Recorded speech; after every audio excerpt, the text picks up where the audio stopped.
प्रेरणादायक कहानी, पत्थर तोड़ने वाला और हीरा। बहुत समय पहले की बात है। एक छोटे से गांव में रामू नाम का एक गरीब आदमी रहता था।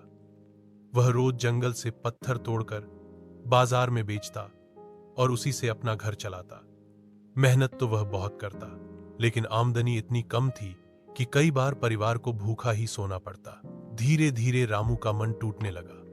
वह सोचने लगा, इतनी मेहनत करने के बाद भी जिंदगी में कुछ बदल नहीं रहा। शायद मैं कभी सफल नहीं हो पाऊंगा। एक दिन थक हारकर उसने पत्थर तोड़ना बंद कर दिया और पेड़ के नीचे बैठकर रोने लगा। तभी वहां से एक साधु गुजर रहे थे। साधु ने रामू से पूछा, बेटा क्यों परेशान हो? रामू ने दुखी होकर कहा, बाबा मैं रोज पत्थर तोड़ता हूं, सालों से मेहनत कर रहा हूं, लेकिन कभी कुछ बदलता नहीं। लगता है किस्मत ही खराब है। साधु मुस्कुराए और बोले, बेटा जरा इस पत्थर को देखो। साधु ने पास रखे एक बड़े पत्थर की ओर इशारा किया। जब कोई मूर्तिकार पत्थर काटता है तो वह एक एक चोट मारकर उसे आकार देता है।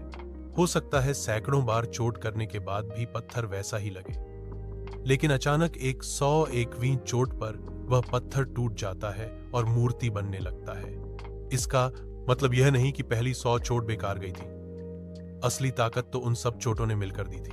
रामू की आंखों में चमक आ गई। उसने समझ लिया कि मेहनत का असर तुरंत नहीं दिखता, लेकिन हर एक कोशिश भविष्य को बदलने की दिशा में काम करती है। उसने फिर से जोश के साथ पत्थर तोड़ना शुरू किया। समय बीतता गया और एक दिन जंगल में उसे पत्थर के बीच से एक कीमती हीरा मिला। उस हीरे ने उसकी किस्मत ही बदल दी। रामू अब सिर्फ अमीर ही नहीं, बल्कि गांव वालों के लिए प्रेरणा का स्रोत बन गया।